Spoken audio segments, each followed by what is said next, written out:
Achef François, oui ben dis-moi. Alors oui dis-moi, abono oui dis-moi.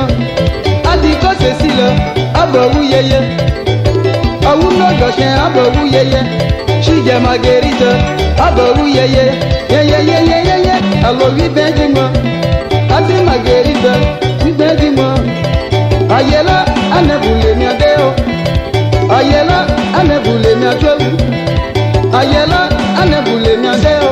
Shima wote chikala yese amono. Shima waposhe lete sese amono. Shima wote aboba shileye amono. Shima waje bonono amono. Shima wasanu manye nana amono. Shima wote asayele nana amono. Shima wa jalousie nana amono. Bana bouche yeye efa amono. Asana godele meziki yeko. Sana jilo le meziki yeko. Tobo shiti sino le meziki yeko. Beshoja le meziki yeko. Totan kuru le meziki yeko. Jaja le meziki yeko.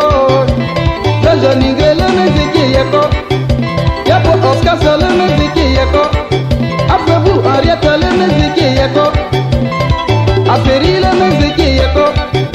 Adu Dorote le meziki yeko.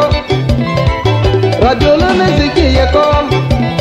Atikeri le meziki yeko. Yamielo le meziki yeko. Yapi eme le meziki yeko. Ananse clave le meziki yeko. Kobi bakibo le meziki yeko. Asi anye le meziki yeko.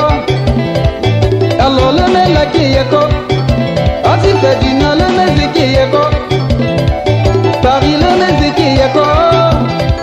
Abono le meziki yeko. Alo le melaki yeko. Petre jeme le